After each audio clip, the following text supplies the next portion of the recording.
Yeah, so we're really excited to have Ritu Goyal with us. She's director of engineering at Netflix, and Ritu has uh, over 2 decades of experience in working in large enterprise companies and as well as startups. And she's also active in women in tech.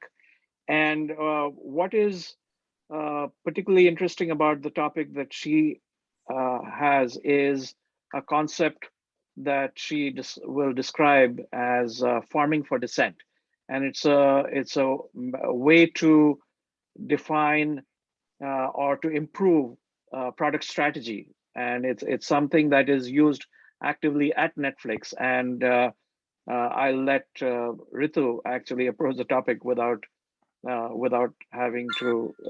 me describing very much about it. So with that, please welcome Ritu Goyal from Netflix. Thank you, Dabashish, for that kind welcome. And thank you, everyone, for having me here today. My name is Ritu, and my pronouns are she and her. I lead the promotional media engineering teams at Netflix, and we are responsible for all the images and trailers that you see on our service or in our campaigns on social channels. I'm here to talk with you about how you might improve your product strategy. In full disclosure, I'm not a product manager myself. I have played that role sometimes, but I'm talking about this topic more from a lens of a set of practices that I have seen work time and again. So I'm hoping that you can see my slides. All right. So I thought I would start by sharing a little bit about my journey working in different organizations. Like Devashish said upfront, I've worked in both large companies and small startups. And while working in all these organizations, I have formed some points of views on what works and what doesn't when you're really thinking about your product strategy. Product strategy, in my opinion, is the final output, but you need multiple inputs to get it right. I started my career with large telecommunication companies. I was hired into Bell Labs about 2 decades back. I worked in Lucent Technologies, Avaya, and Cisco, and these are all very large enterprise companies, and they have their defined processes, they have set protocols about how to run their business and their teams. Each of them is a network giant, and they're global companies. During my time there, I noticed that they had a macro culture that was company-wide. But then there were also several micro cultures within each of the business unit. And if you think about the size of these companies, these micro cultures were not surprising. They were a result of a lot of how their individual business leaders wanted to run their organization. And as you can imagine, for large enterprise legacy companies, that is very top down. I switched roles after a little bit to work in a much faster paced environment. I was craving some agility, some pace, and I worked in some startups. And that was a very different way of working and making decisions. And even though I liked the pace, I wasn't a fan of decisions still being centralized, this time with the founders. I've dealt with some M&A activity, mergers and acquisitions, which is always interesting because that's when you're trying to bring together two very different cultures and merge the teams and their business models. And then finally, I started at Netflix a few years back. Netflix is my sweet spot. It's not too big and it's not too small. Their culture, their environment, and their mission, they all just resonate with me. So I'm hoping to share some of that with you today. Through my experience navigating these roles and companies, I have a set of learnings, call it a playbook. And this is mostly my opinion. It's not any company specific playbook. This is what I think helps in driving change and innovation, irrespective of your domain and your business, irrespective of how big you are or how small you are, what your specific role is in the organization, whether you are in a position of power or not, I know you will have a lot of questions about how you can apply some of these, and we'll try and answer as many as I can towards the end of the presentation.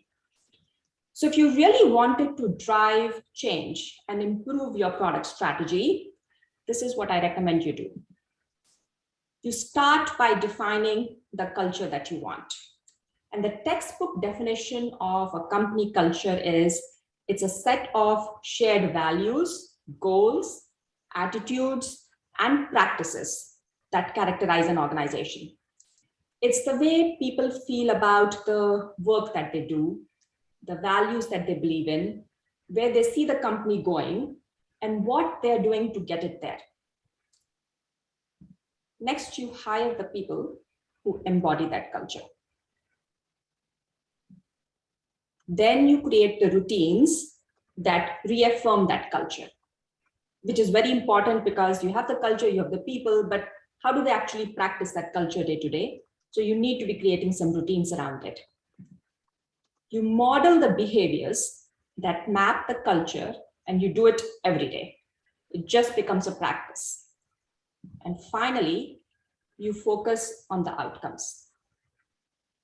All of this is easier to do when you're starting from a blank slate. You have a new startup, you have nothing set in place, and you can just start from scratch. But what do you do when your routines and your culture are already defined and you are the one coming in and having to adapt?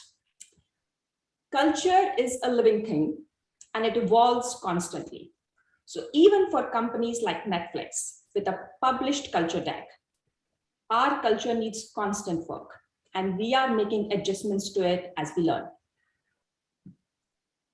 So you might be wondering that you came to hear about how to improve your product strategy, and I am starting with culture.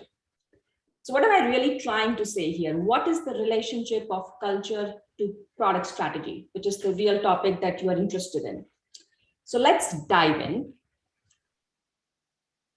Getting your product strategy right is a tough job. I don't envy any of you that job. Because I'm on the engineering side, it's easy for me to say, I'll just execute whatever the product manager tells me to do. Irrespective of the domain and the size of the company, you all as product managers not only need to define your strategy, you also need to have strong conviction in your strategy, and you need to be able to place smart bets. Can you imagine saying, here's my product strategy. Maybe it'll work, but I don't really know for sure. But in reality, it is unrealistic to think that the product managers always know what is the right strategy to move their business forward. We put a ton of pressure on our product managers to say, you've got to get it right. Even if you do all the research in the world right up front, it is hard to know all that might go wrong. So how might you improve your ideas and your strategy? What do the successful PMs do right, time and again? I'm going to focus our time on some of my observations and what I've seen to be very effective models of improving your strategy. Here's a picture. All of us have been on opposite sides of a debate at some time or the other. Netflix has a very active debate culture. That doesn't mean you'll see us arguing in the hallways. We are not duking it out. But it is all about sharing your perspective, as you can see from this picture. There are two people and they have completely different perspective on exactly the same thing. We went through an existential crisis about 10 years back. This was a time when Netflix and our CEO, Reed Hastings, could do no wrong. We were trailblazing. We were the talk of the town. We were the company which saw the future of streaming. We were confident. The Wall Street was very confident. Blockbuster was no longer relevant. We did everything right, till we did not. Reed mentions this in his top 5 mistakes at Netflix. Reed decided that we would split the company into DVD and streaming. And given how much we were confident that our customers love us, we would charge for both separately. Effectively, we would be doubling the revenue. And in the process, we'll be doubling the cost to our customers, all through a simple click of an email. That last statement should have raised many, many concerns. And internally at Netflix, it did. But nobody questioned it.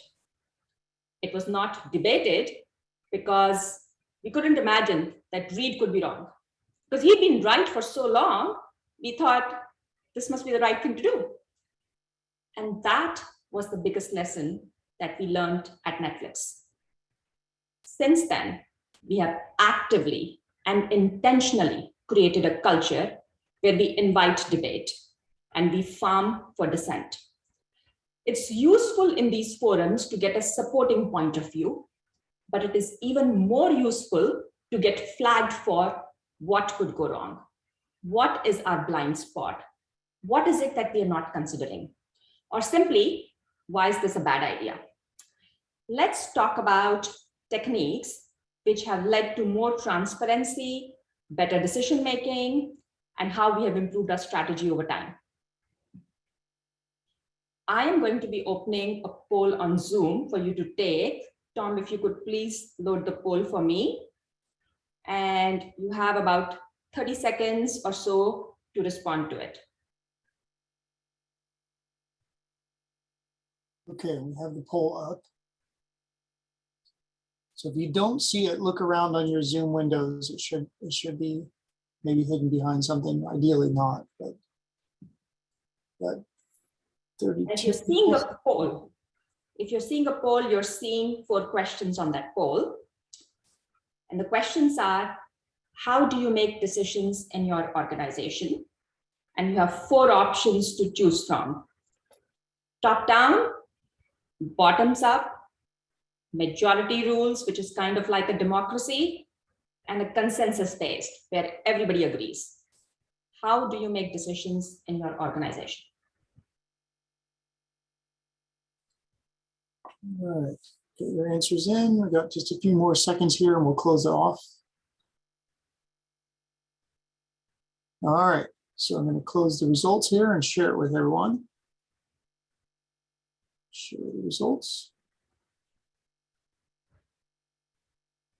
And can you see the results? I cannot as yet. They should show up. I can read them if you can't see them. So we had on the top down, we had 47%. The next up, we had consensus-based, which was 25%, followed by majority rules democracy, and then bottom-up grassroots as 11%. All right. So what you're telling me is that majority of it is top-down, 47%. That's what the polls results are telling us. You might find it interesting that at Netflix, we don't follow any of these approaches to make decisions, which would raise the question, what do we actually do to make our strategy decisions?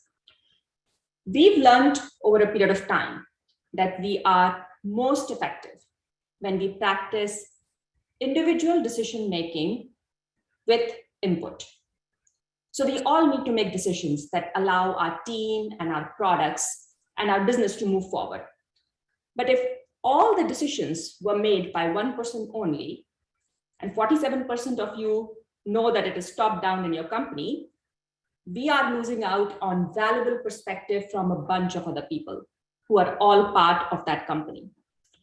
Plus, it creates unnecessary bottlenecks. Imagine the time you spend in getting decisions made when you all have to cascade it down, or you have to make sure that one person is the one who has all the context to make that decision. So our leaders at Netflix strive to make very few decisions themselves. And you might wonder, if the leaders are not making all the decisions, then who is making the decision? A leader's job at Netflix is to set the context that empowers the team to make the best decision. We have a concept of informed captain. to help us do exactly that. An informed captain is a decision maker, but is not the manager or the boss.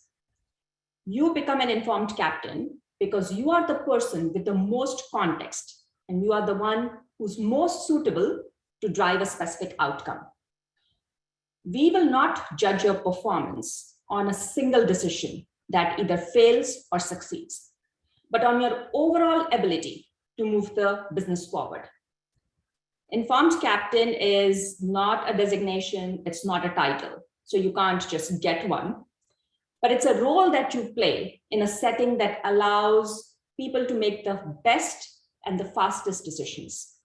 Tesla has a similar model. If you've heard Elon Musk talk about it, there is more decentralized decision-making because they want to make faster decisions. As an engineering leader, I'm the informed captain on all the final hiring decisions on my team. Who's going to be on the team, the talent we hire, how we evaluate. I'm not the informed captain on projects that we are going to be working on. That decision belongs to my product manager.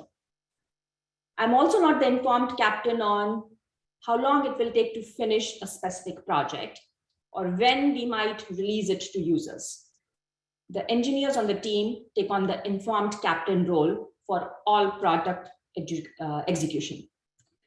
So for product managers, being an informed captain means you are the one defining the strategy. You're the one defining the roadmap. You're the one prioritizing the work that the teams will do. I'm going to walk you through a 4-step process that gives our product managers confidence in their strategy. We start by farming for dissent or socializing an idea. What that means is that we have an idea and we are taking it to a forum where we are socializing it and we are asking for input. You place a bet as a product manager because you're the informed captain on what part of that idea you're actually going to execute or actually going to have the engineering team work on. If it's a big idea, you're going to test it out to get some confidence, some experimentation. If it is going to succeed, you can celebrate it. If it fails, you sunshine it for learnings. And when I'm saying that, I'm mostly talking about not talking about learnings from a sense of, oh, we just did a crappy job or we failed. We are not shying away from our failures. We are modeling a behavior in which we openly talk about what is it that we might do differently next time. If you think about how we are farming for dissent, and if you think about debate as a way to improve your ideas, but not as a way to confront your ideas, your entire perspective will change. I did not realize the value of this till I was actually in forums at Netflix in which we were actively debating and dissenting just for the purpose of making that idea better. And an active debate culture has many benefits.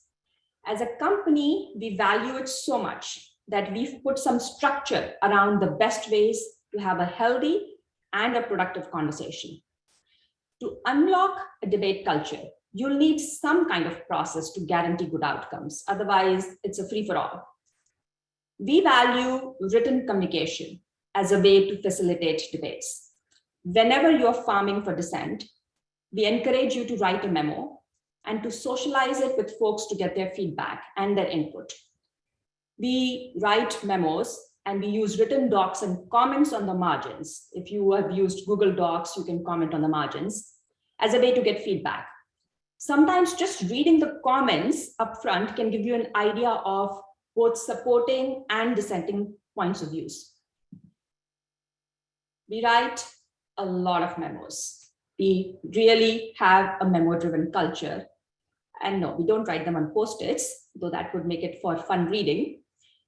Writing a memo has multiple advantages. The person writing it is forced to think very deeply about their idea because now they're putting it on paper, they're writing it, and they're going to share it. It allows our teams to socialize ideas in an asynchronous manner. This is even more important now, given what we've learned about remote working in the last year.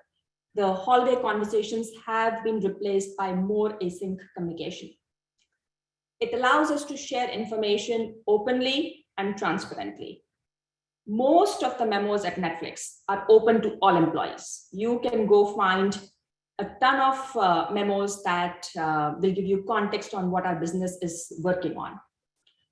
Providing feedback becomes a lot easier when you can comment on a memo before a meeting. Otherwise, you're spending time just describing your idea. Amazon does this really well. Their PMs write a 6-page memo and they get feedback on their strategy. For Netflix, if you have a radical idea, you can see a 3-page memo and a 35-page comment thread. And you're just scrolling and scrolling to see what is it all these people are saying, but it begins to give you a sense of how we are going back and forth on some specific idea. Oh, oops, I think I skipped a slide.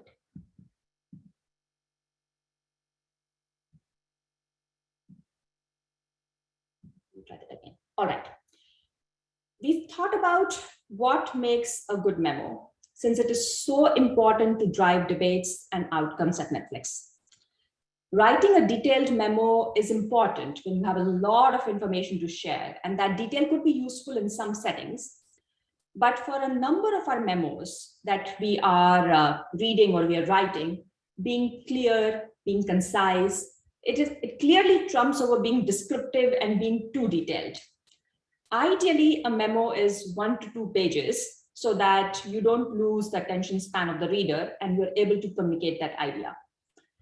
A well-written memo has some key qualities. It is relatable to different groups of people. It facilitates a richer debate and points of views. It sets the right context. You've described what is it that you are trying to explain. It highlights data and findings. It's not just an idea, but it's actually backed by data. It poses very clear questions. You're actually bringing that memo to this forum to have people participate in that discussion or debate. So it should have very clear questions. And then finally, it will document the next steps or outcomes from that debate. Before you write your memo, you might think about what your intent is and what is the goal of that memo.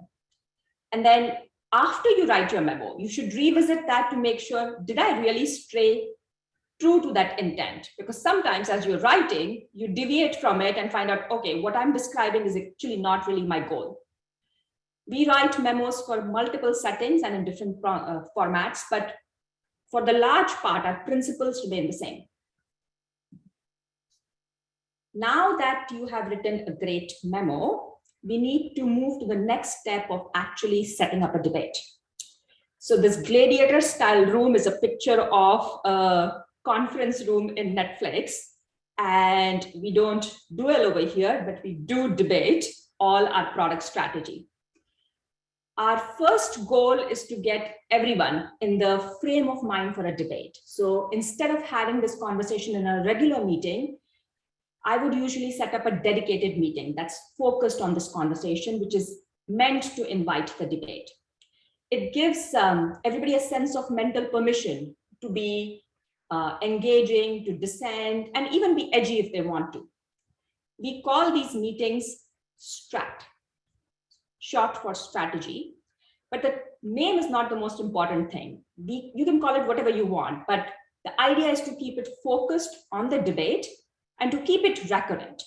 And recurrent only because you don't want this debate forum to feel like a novelty or an event. You want it to feel like it's a normalized thing. It's a regular thing to debate all ideas and to improve your product strategy.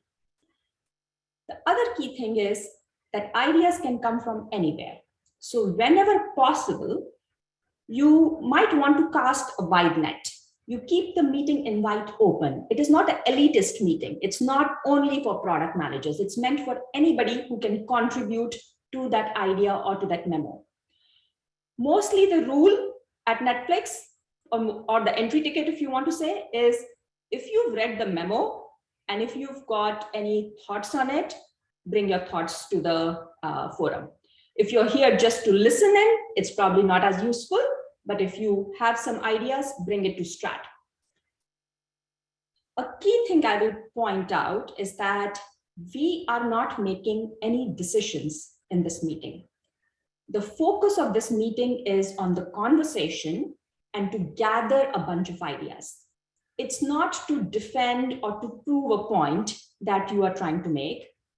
It does have a tendency sometimes that you're trying to get somewhere in that meeting, but the goal of the informed captain, which is the product manager in this case, is to gather all the ideas, find out what are the different use cases to consider, know what are the different trade-offs, and get it to a place where you don't have to communicate a decision on the spot. You can noodle over it more. As a product manager, if you are farming for Dissent and you are in strat conversations, your role is of a debate maker.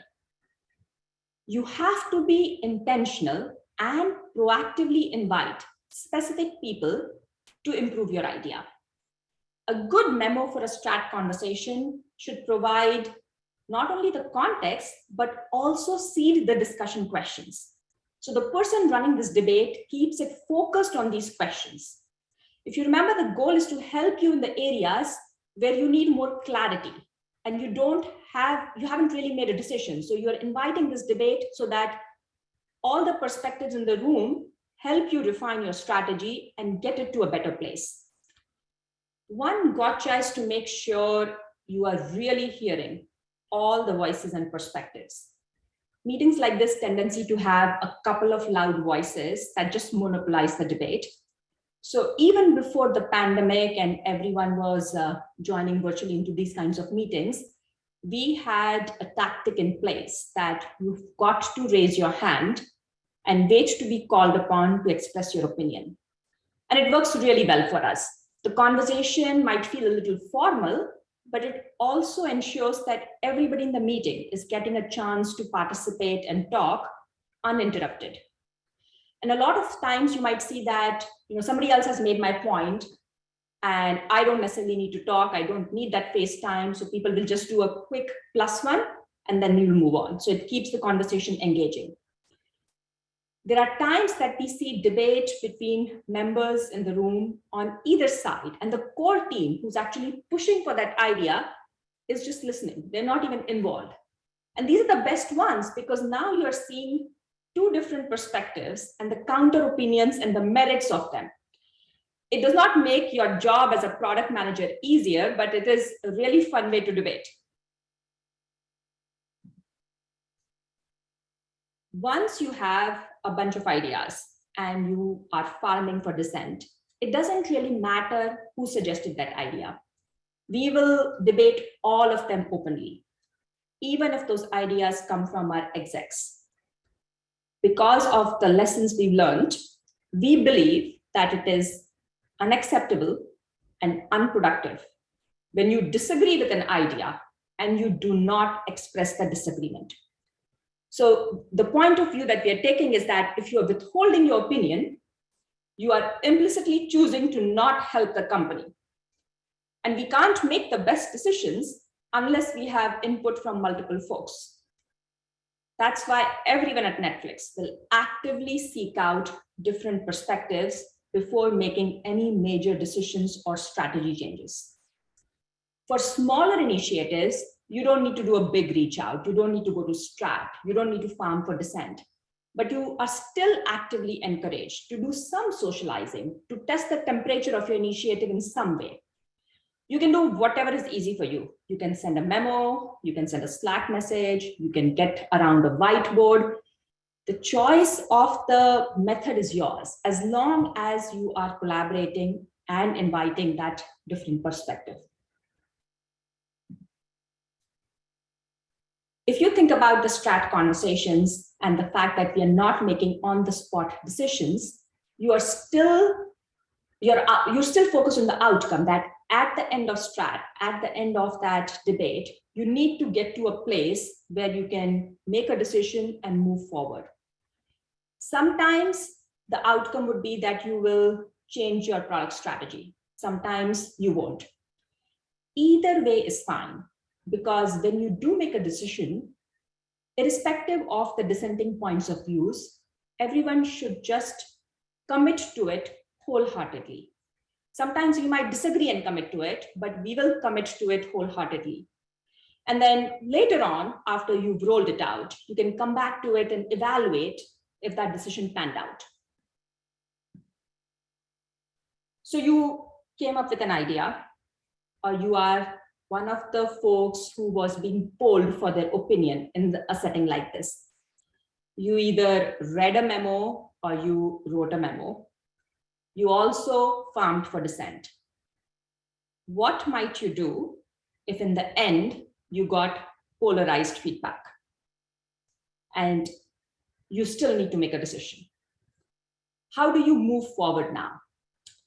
As the informed captain, and this is why the role is so important at Netflix, it is your role to trust your judgment and make a decision.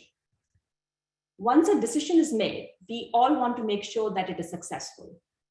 So if somebody didn't agree with the decision and sticks to their original thinking, it can lead to complete chaos. So we expect everybody on the teams to align with the final decision. It is not a novel approach to Netflix, but we strongly believe in disagree and commit as a principle. Once we've made a decision, it's everyone's responsibility to put their initial opinions aside and they work towards making that decision a success. If you've socialized the ideas and you've received the feedback, as an informed captain, now it is your job to place a bet and to test out your idea. If your test wins, you have successfully innovated. If it fails, you have still successfully innovated because the learnings from the test will decide what you test next. This model just works for us. We've tried it for so long, and the best ideas that we have implemented at Netflix have come from small bets that have become big and then successful. I'd love for you to think about what are the tests that you can do so that you can run an experiment, you can explore, and you can innovate and finally get to improving your product strategy.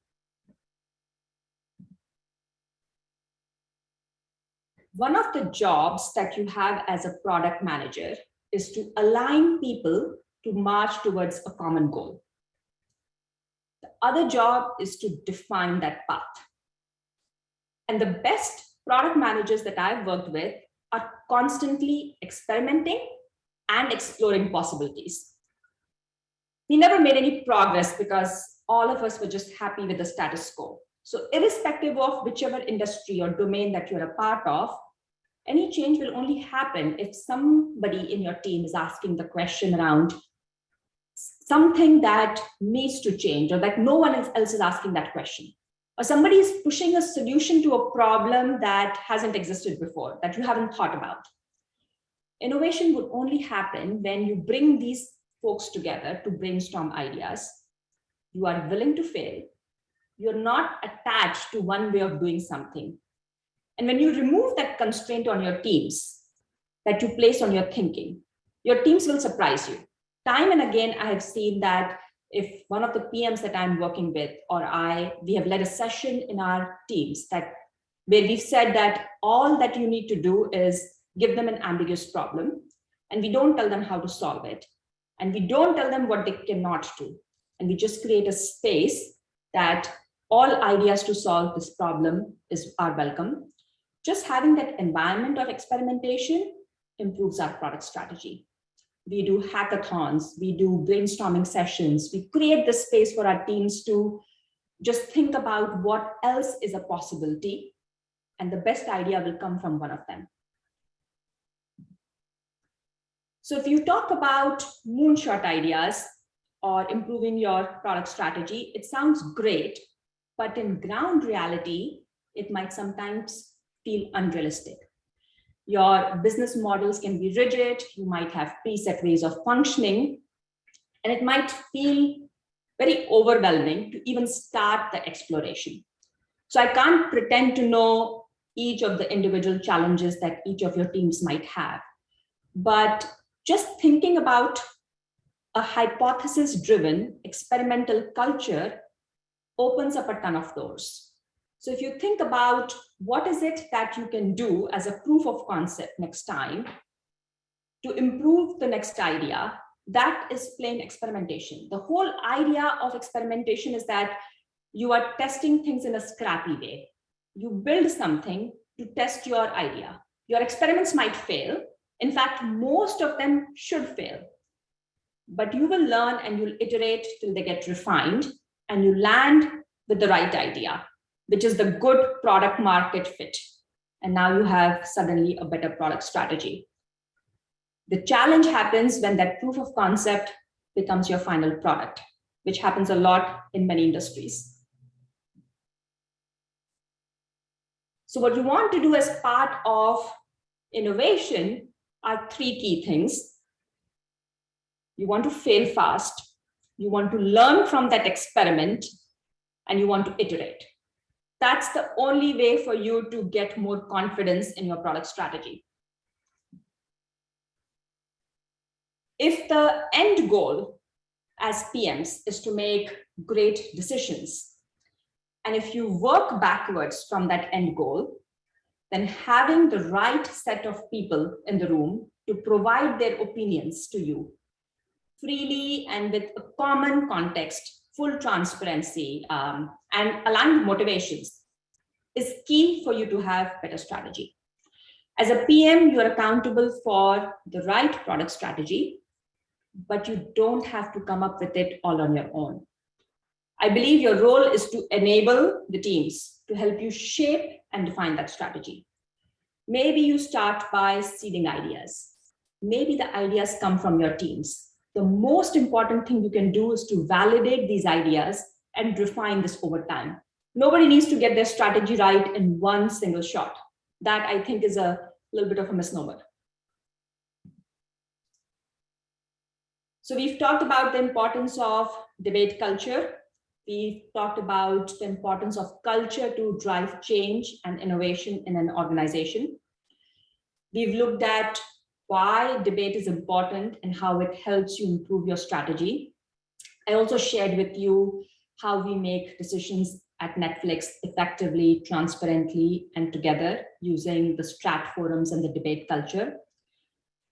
Using memos as a way to socialize ideas and farming for dissent is another tactic that you can add to your playbook. And finally, we discussed that in your role as a PM, how do you create the space for experimentation? How do you test hypotheses? How do you create a learning-based environment to improve your product strategy? My hope is that you will use some of these tactics to move your teams and organizations forward. As you explore any of these, my call out is stay focused on the outcome. The tactic is less important. When you're farming for dissent, your goal is to not prove that your strategy is the right one and to get more support for it. You really are focused on finding out what you might have missed or what you might have misjudged and how it can be better. In most debate forums, people are listening, but they all have the intention to respond. It takes very purposeful effort to shift your mind to focus on what you are hearing, what is being said, instead of where you want that opinion to end. Where do you want it to land? Because we have a natural bias in our heads. It'll be better if they're aligned with my thinking. I hope you will enjoy the journey of making these decisions as much as getting to the right product strategy. I'm happy to pause and take some questions or to dive deeper into any of the content I've shared so far. Thank you. We had a couple of great questions in the chat window. I know it's hard to read those as you're presenting. One of the questions that came in, let me scroll back to the beginning here. You had mentioned that kind of having the debate and the folks kind of in the circular room there. And Sander had a great question about how do you prevent the ideas from being kind of over editorialized or immediately shot down where it starts, well, that's, kind of some of the dynamic of the room and managing that and keeping it in brainstorming mode, design thinking, and like what strategies do you apply to kind of keeping that under a productive tone? So some of it is, the tone that the informed captain sets. So as a product manager, if you are hearing dissenting points of views, it's your job to moderate as well. Sometimes as you're presenting, it's hard to moderate and it feels like the discussion is getting out of hand or being editorialized. You can get help. You can have one of your team members come in and say, I'm going to be focused on the conversation, you help me moderate. And we do that sometimes. That's somebody else is managing the chat function like you're doing for me today. And making sure that we are creating the space and the time to get to everybody. It's also important just to be respectful. Like you can start the debate forum by, these are the guidelines for today's conversation. So our chief product officer would often say, this is a no laptop, no phone meeting.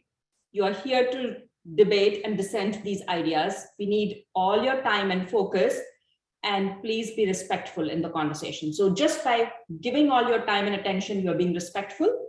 And the other thing is, there's no yelling back and forth. Like that's just unprofessional. Does that help? Does that help answer the question? Sandra, what do you think? You may still be on mute here. All right. Yeah, it's very helpful. Thank you. That's some great ideas. Excellent, excellent. Dave had a great question. He was wondering about, is there any thoughts that you have around the optimal number of people to have in that discussion? Or is that dependent on the topics, where some topics you want a small group dynamic? Does the dynamic change when you've got 50 people in the room? Say a little bit about how that works. That's a great question. And we actually hit a point where our strat forums were becoming too big and we had to make them smaller. There is an optimal number in these conversations. Like you get to 100, 150 people, it is not possible to have effective debates. You might not even get to chime in or share your points of views. Ideally, you want between 25 to 30 people in these forums. And the way we do it is, you're not coming there to just listen in. You're only coming in if you have something active to say or active to participate in. We got to a point that our debate forums became too big, and then we segmented it based on the business unit, the stakeholder group, who's most interested in this topic, and made it smaller. So we actively try to keep our meeting sizes smaller and not open-ended.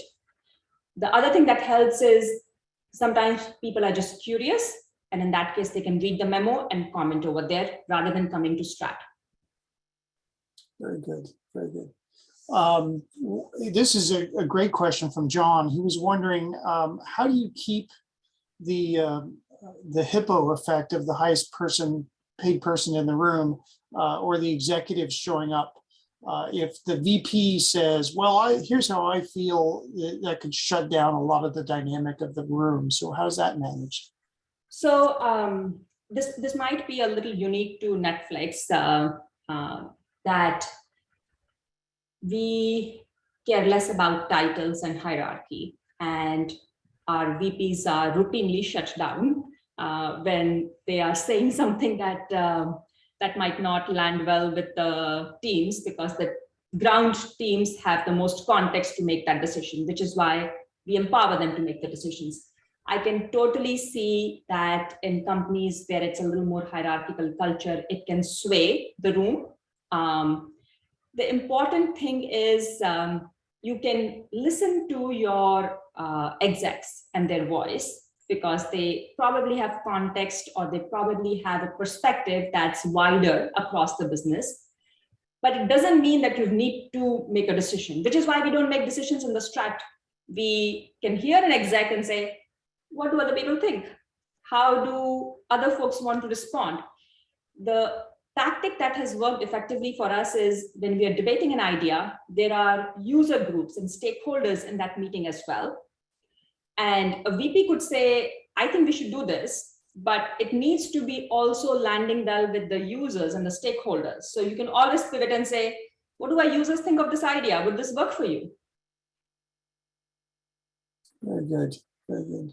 We've got a question from Mela. She was asking, Amazon, for example, follows, they have something called a 6-pager that follows a really strict structure where there's almost a form that gets filled out.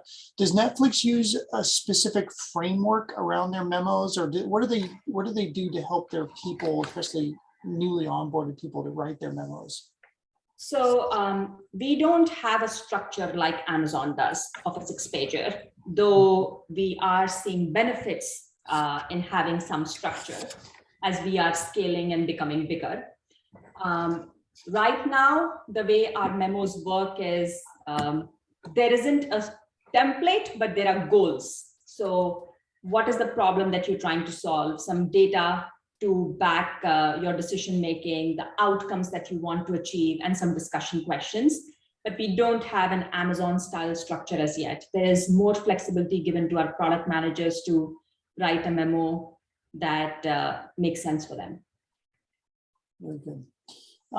So again, I'll encourage people, if you have a question, please throw it in the chat window so we can get it out there. Ashish had a question. He was, and it's almost a two-parter. He's wondering about how do you get people on board with the final decision to kind of drive that? One way is you can kind of go result driven based on the latest iteration, and sometimes your results kind of point things in a clear direction, but sometimes data comes in and it's kind of unclear. You may have multiple paths depending on multiple interpretations of the data. How do you deal with that sort of situation? I have a specific example, and I'm hoping that might help. So data could be unclear and you might have some ambiguity in your approach.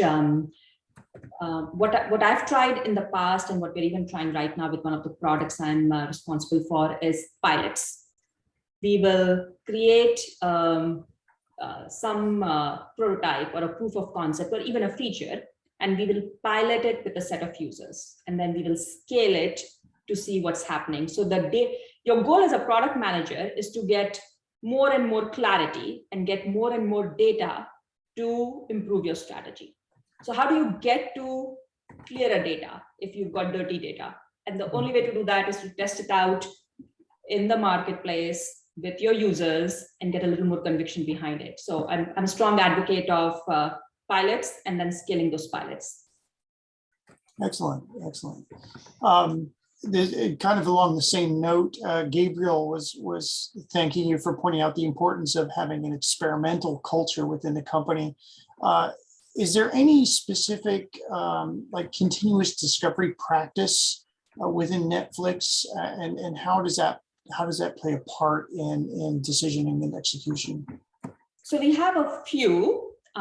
We have a consumer insights team that is constantly trying to figure out what is it that we can learn from our users, and that consumer insights team is staffed to bring learnings from our products and how they're being received by our users to drive the product strategy. Our user experience team has a set of researchers that are constantly working with users to get feedback.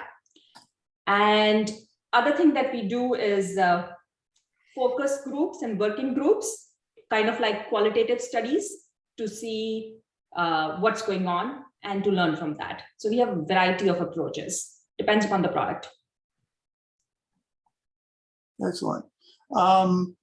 Here's an interesting question. I mean, a lot of our business processes today, at least the modern ones, are really built in a loop where there's feedback loops that are part of it. Rahul was asking, what does the informed captain do to provide kind of that closed loop feedback to the participants? And how much transparency is there in the life cycle of the decision making?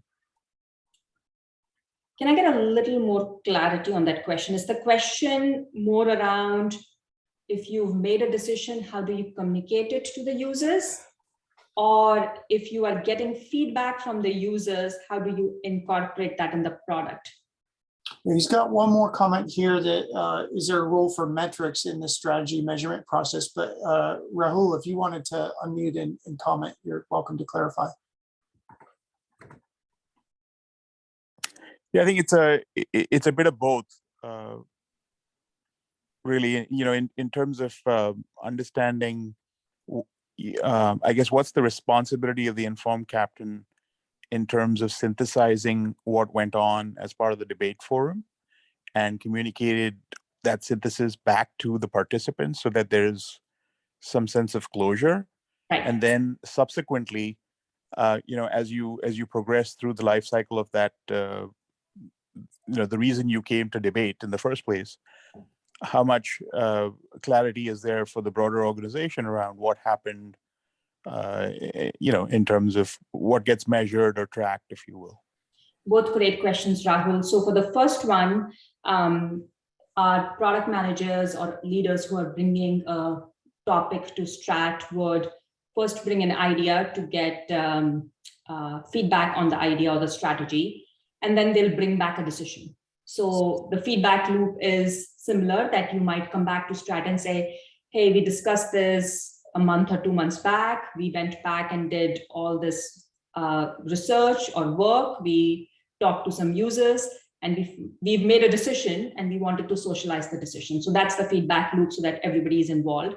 They will also send out, you know, email communication or change the status on the memo to say now a decision has been made. And it's important to close that. Otherwise, you could be debating a lot and then you don't really know what happened as the final decision. And then for the metrics conversation to know how well your decision panned out, we work closely with our DSC teams, our data science engineering teams, to define a North Star metric for each of these initiatives and then capture insights and track it and see how we are doing. There's absolutely room for us to get better at it and we are constantly learning, but that's our current practice. Excellent. Excellent. Very interesting. Jim Shivler was asking, what steps are taken in advance, and some of this may be cultural norming, rules, guidelines, that help to get participants to support a decision made by an informed captain. If somebody really strongly believes that, you know, the wrong choice is being made, you know, does that escalate? Is there, how's that handled? So if you strongly believe that you disagree with this idea, it is absolutely your responsibility to debate and bring that point of view to Strat. And you will see a long comment thread, plus you'll see that active debate in the forum in which you're saying, here's why I think it's wrong. Why are you even trying to do this? We've tried something similar in the past. Here is the data from that past experiment that failed. What gives you confidence this time? So this is less to be confrontational, more to really say, give me, I don't have conviction in your strategy, and I need more information to have that conviction. Now you can debate this and you can say everything that, that you think is the right thing to do. In the end, there is an informed captain on this project. And they will make a judgment call, which is why when I first started, I caveated it by saying that your role as an informed captain is to make good decisions and have good judgment. And we will not measure you by one single bad failed decision, but on your ability to make good decisions over a period of time. So I've been wrong. Our product managers have been wrong. And it's okay to be wrong sometimes. If you're always wrong, something is wrong. This is true. All right, very good. Rama had a question. He was wondering about, you know, is there some guideline on the number of debate sessions on a product that would be active at any given time? And then how do you know when you're done debating? If you've got multiple voices and multiple debates going on, do you wait for some feeling of consensus, or you've tracked comments that have been responded to? How do you know when you've kind of done enough in that space? Yeah, so there's a little bit of structure and process that you need to think about. If you go to one of these forums and you've debated an idea and you've got multiple points of views, if you are the author of that memo, you need to go through each one of them and respond and close them out. So if you've got a long thread of comments, then you end up resolving them and going back and forth.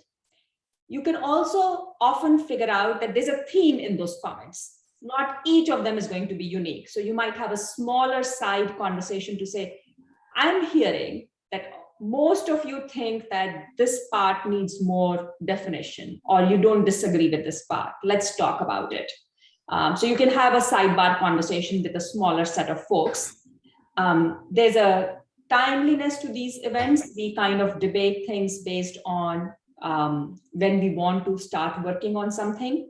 So it is a few weeks before you actually want to start a quarter or a plan for execution. So that you're time boxed in that way that you will end up getting to a decision so that you can start work or abandon that idea. Very good. Saeed had another question. He was kind of looking at the difference between agreement versus alignment in meetings, and what level of dissent, whether you've got some disagreement still in the room when you're done, or whether you've got some folks that might have stronger disagreement. What's the level of alignment you look for? Do you look for 80% agreement, or do you look to get 90% before you can kind of say, okay, we're there now?